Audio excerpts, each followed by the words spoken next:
Dick Portillo, thanks for taking some time to talk My pleasure, with us. How are you? Thanks so much for spending a few minutes with the Bunker Labs. Anything I can do for the military. Awesome. Well, listen, it's an honor to be with you. I think everybody knows Portillo's. I know I grew up eating at the restaurants, but not everybody knows that you're a military veteran. And I just want to have a little bit of a dialogue with you and get some of your thoughts. If you can, tell us, you were in the Marine Corps. Tell us why you joined the Marine Corps and a little bit about your early life. Well, a little bit about my early life. I was born in Chicago on Van Buren and Racine, and then I spent some time in public housing. And then when my dad made enough money, then we moved out of public housing and we moved around the city. And as the neighborhoods were changing and Dad wanted a better life for us, well, then we moved to the suburbs. And I graduated from high school, and it was in the 50s. And at that time, you had a military obligation, and I didn't want to. I didn't want to go in the Army. I didn't want to go in the military at the beginning, but I knew I had an obligation. And the Marine Corps had they were short of men at that time, and they had a small window of opportunity just about the time I graduated high school for a short enlistment, 2-year enlistment. So I grabbed it, and my best friend and I enlisted in the Marine Corps 7 days after we graduated high school. Wow. How long did you end up serving in the Marine Corps? 2 years. What did you do in the Marine Corps? I did pretty much everything. I was a lot of guard duty. I was a prison chaser. I was a captain's driver.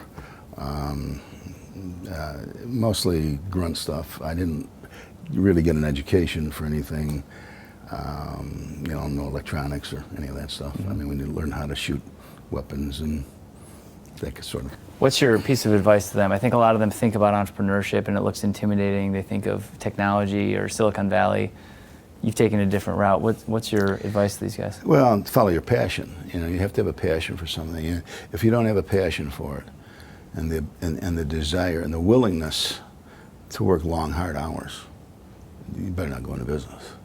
Because if you want to do just what everyone else does, don't expect anything more than everyone else has got. You know what I mean? I took that leap, but I had an advantage too. I had a couple of advantages, what I learned in the Marine Corps. But another big advantage was I had a partner, a wife, that didn't complain about that. Now she's learned to complain about pretty much everything. But no, I'm just kidding. She's a wonderful lady. And that means a lot, because if I had to work all those hours and come home to somebody that wasn't, by my side, so to speak, I don't know what would have happened. But follow your passion, and my passion was hot dogs. I still like hot dogs. I mean, although we're the biggest hot dog seller and probably in Illinois, we're Vienna's biggest customer, and the people that own Vienna are very good friends of mine. But hot dogs are only 12% of our sales, and we'll go between 35 and 40,000 pounds of hot dogs a week. But we'll do a lot more than that and the other stuff. We sell a tremendous amount of salads and hamburgers, everything. Like I say, I'm not in the hot dog business any longer. I'm in the food business. Mm-hmm. We do more in some of our salad bowls. We have salad where you make the salad in front of the customer. Mm-hmm. Than a lot of McDonald's, for example, does roughly 2.4 million in sales domestically, with about 28 or 30% of that being breakfast. If you eliminate that 28 or 30% of that 2.4 million, they're under $2 million a year in sales, and we do more than that in some of our salad bowls. Wow. So we're in the food business. Mm-hmm. We've created a niche in there that people, now there's a lot of Portillo's wannabes right now. There's people that have tried to copy it.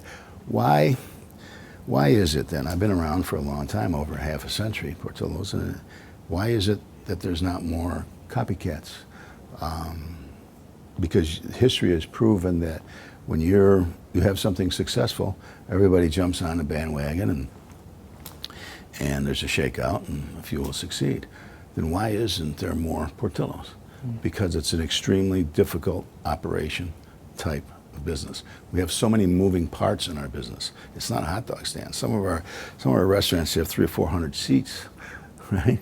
Our drive-through will do more than a McDonald's will, 2 or 3 McDonald's, some of the drive-throughs. I'm a systems junkie. I love systems. And my desire to please the consumer, to please the customer,